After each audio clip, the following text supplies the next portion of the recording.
Hi, it's a Tiny Gamer, and this is a video that I've tried to record several times now. So, let me explain why I randomly again took some more time off. And the last couple times I tried to record this, I either got way too rambly or I got way too emotional or I got way too distracted. So let's try and let's see if this one is the charm. If you're seeing this, it is. Okay. I currently have two people that I care about in the hospital. So the first one is someone I consider a good friend. And because they are a very private person, I will be using gender neutral pronouns to refer to them. But they ended up having to go into the hospital on June 28th. I was not aware of this until I got a phone call about it from their roommates on June 29th. The first thing that I said was, I have the PTO and I have the available points. Do you need me to be there with you? They said no. So I said, okay, if that changes, let me know. I ended up going to visit them in the hospital on July 3rd, my birthday. And I've never dealt with anything as scary as I did with this person. Well, granted, yes, my roommate with his pulmonary embolisms has been pretty scary, but my friend was quite a bit worse than that. And they were also not conscious because of, well, what they had going on. So I got to see them. I got to hold their hand, and I told them that I was there and that I loved them. They did squeeze my hand to let me know that they acknowledged that they had heard me and they knew I was there. And I ended up staying there for a couple hours. And then Rode and I took my friend's roommates to go celebrate my birthday so that it would help keep all of our minds off of the situation and give us a little distraction for a bit. Okay. As of today, they're doing a lot better, and I'm so grateful for that. Now, I have a second person that is currently in the hospital, and that is Rode. So let me look at my calendar real quick. So, July 8th, Rode was already, he wasn't doing too good. And he was saying that he thought he threw another blood clot. But he didn't want to go to the hospital because he is older, he's a guy, and he is stubborn. He's a Gen Xer. He thinks that he can just rub some dirt on it and walk it off. Well, that's not the case. The next morning, I called off work on Tuesday just to be able to keep an eye on him. That night, I said, I was feeling real tired, but I said, do you want me to go to bed? Or do you want me to stay up with you, or can I go to bed? He said, go ahead and go to bed. And if I need you to call 911, I will knock on the wall. Our bedrooms have an adjoining wall. So I said, fine.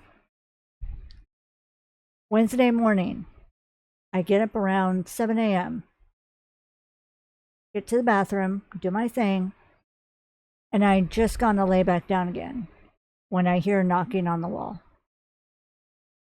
Instantly, I panicked. That was my immediate response. But I called 911, let them know the situation, and they had responders at my house shortly afterwards. Because we suspected it was a PE, they had him hooked up, with the leads and devices and all that, and then out the door, within maybe 10 minutes. The shortest they've ever dealt with him before. As he's leaving, I tell him, do not, DIED. And he just gave a little smile and a wave, even though he was feeling horrible. Let me go through my phone right now, which is why I have my phone app up. And I will read what the findings were. I can find them on my phone. There we go.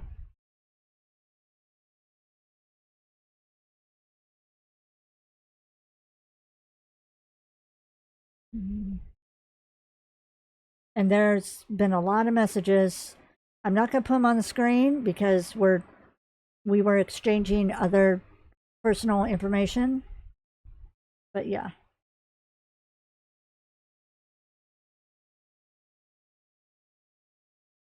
So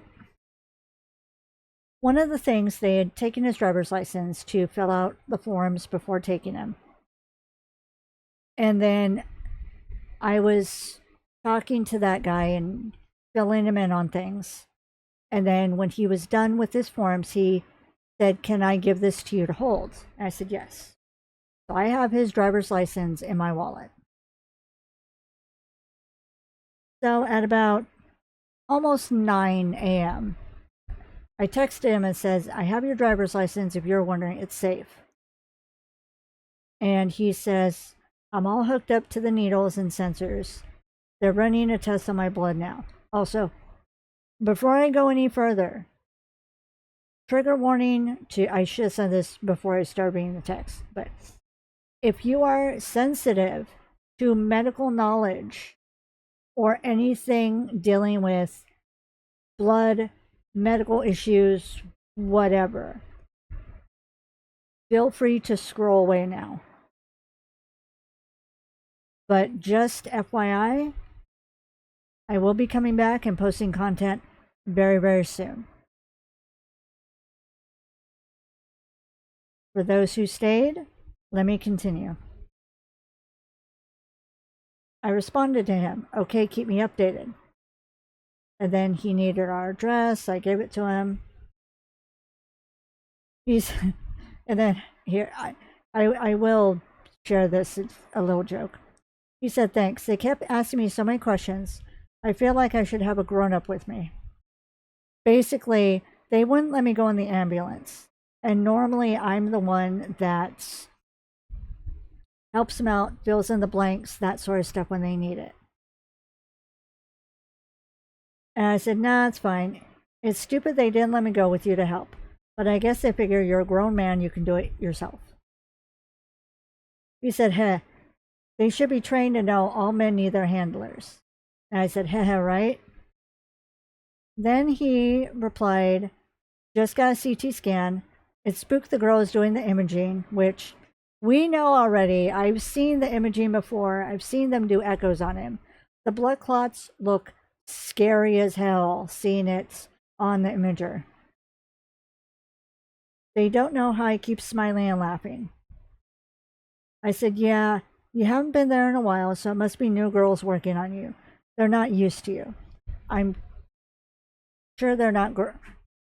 I tend to refer to anyone that's younger than me as girls, but I'm sure they were, you know, in their 20s or 30s at least.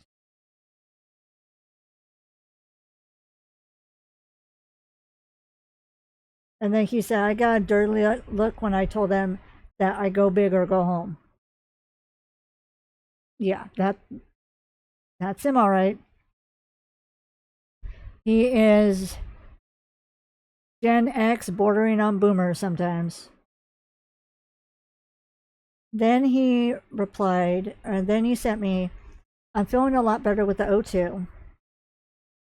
I said, that's good. So you're saying we need to keep an oxygen tank here for the old man? Yeah. And then some more personal stuff that he admitted to. Basically admitting to, yes, he's stubborn. You should have come in earlier, but he didn't.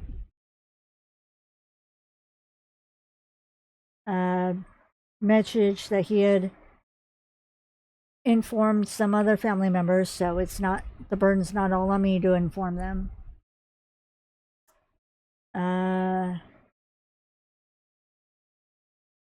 Then he's talking about how he got hit, or not hit, but he got an injection of the blood thinners.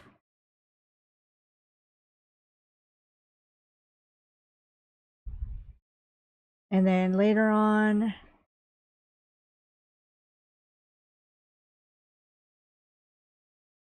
I said, just checking in, and this was about almost 4 p.m. that day.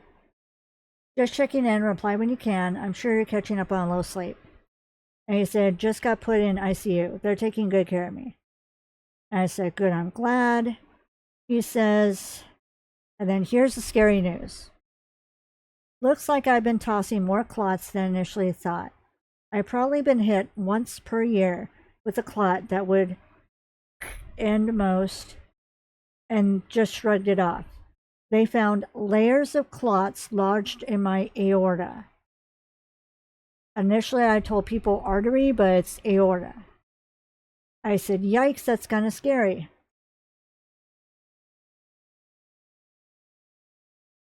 And then he says, how many heart hits do I just take and move on? And I said, lots. Then I let him know that I was going to take a little nap. That was later.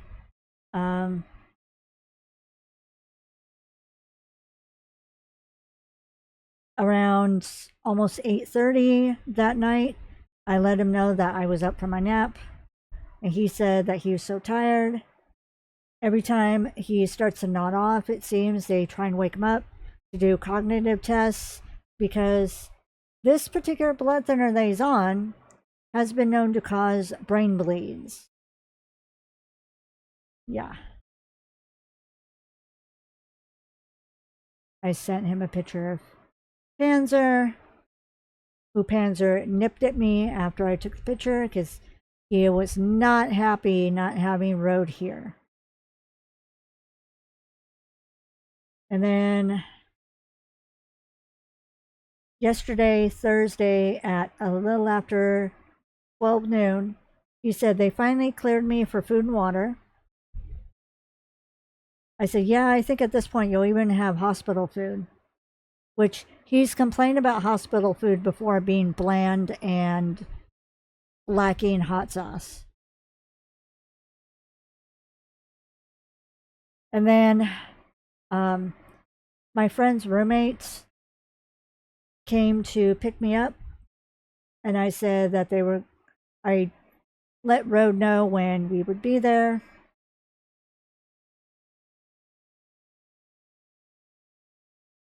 And he said, I've been nodding off this was around like 5:40. And he said, I've been nodding off most of the day. I'll probably be awake all night. Like I usually do in hospitals.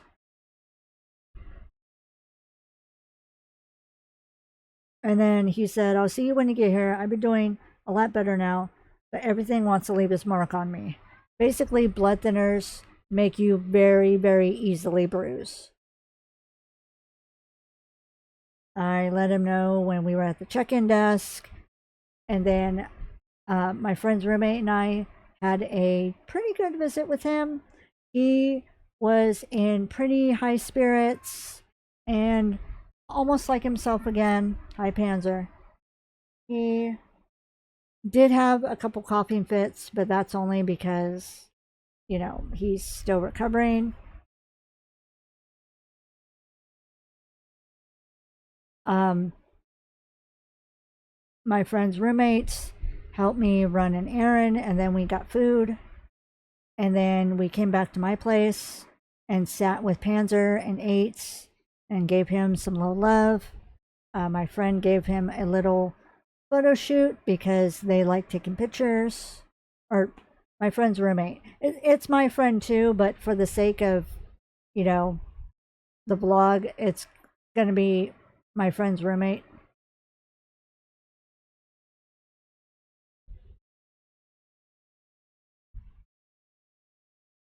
So,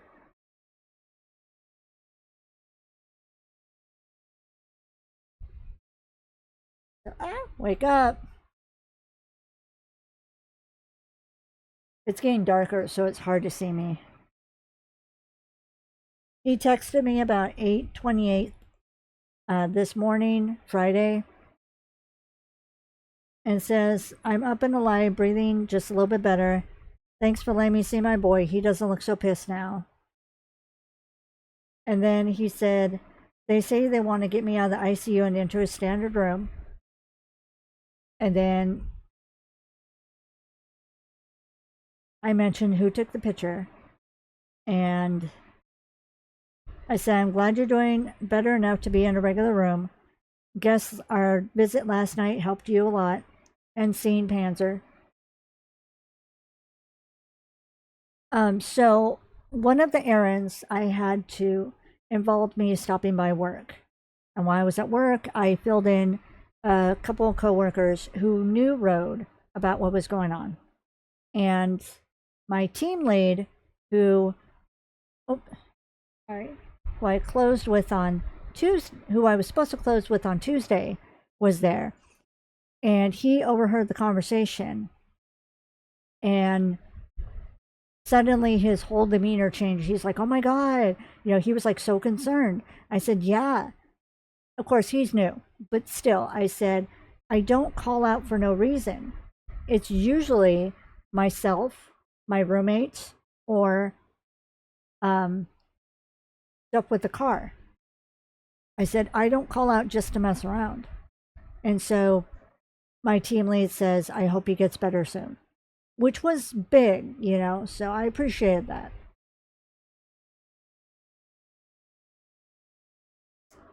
And I told him I'm glad he's in a nice, cool hospital because yesterday and today it's been the hundreds. And then he said, I'd rather be hot and allowed to stand up without handlers, which is true. Because Road is a bigger individual, he has a bigger individual with low blood pressure and dealing with the blood clots and the blood thinners and all that. He has a fall risk bracelet on. So yeah, I got that.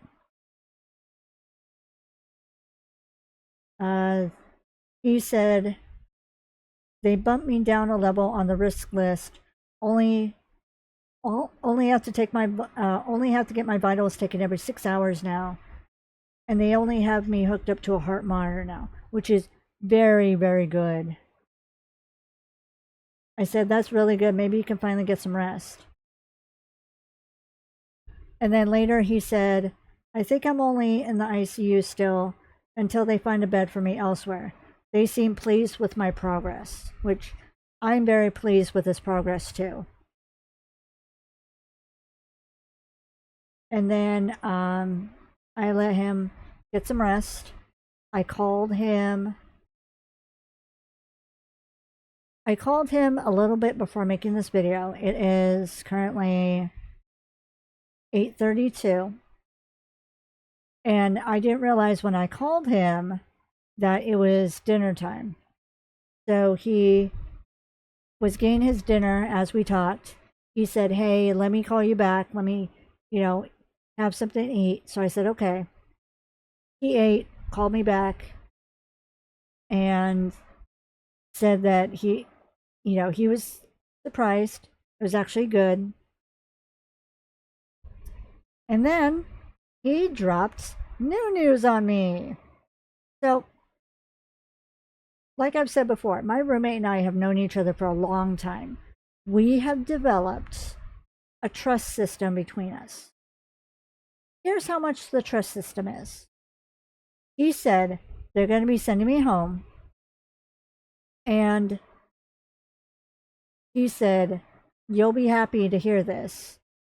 I'm going to let you administer my home injections until I'm able to get on pills or the blood thinners."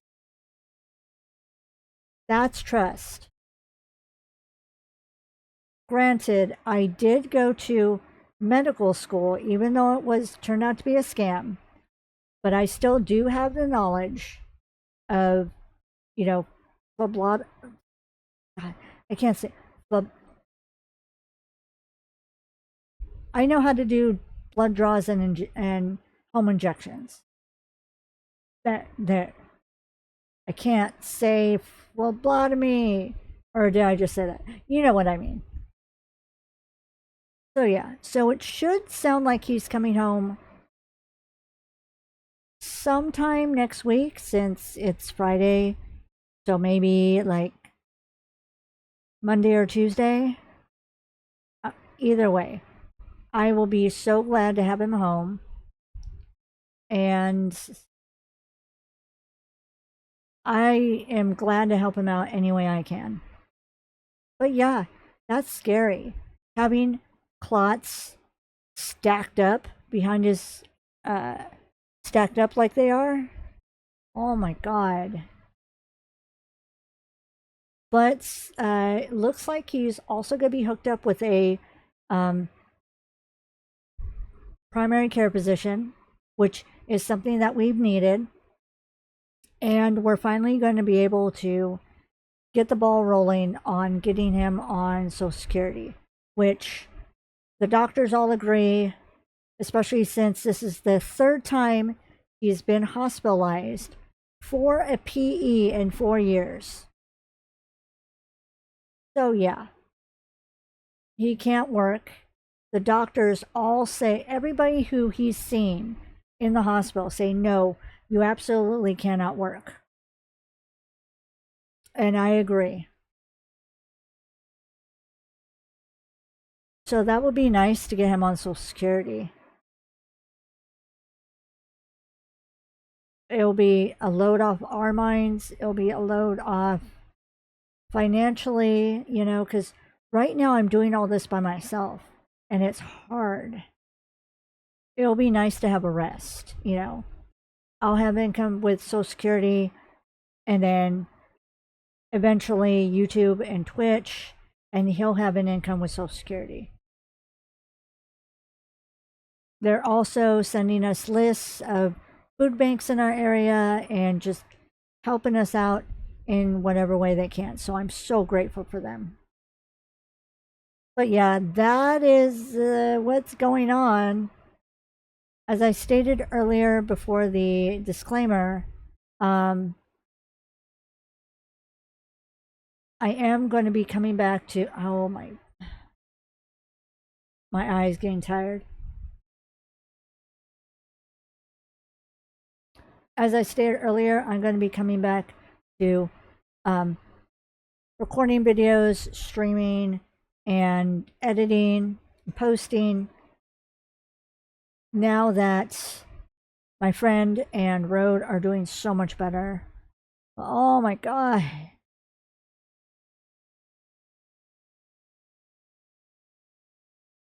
I I really can't take much more. And then with all the things happening politically, I don't want to get into that, but that's freaking me out too. Just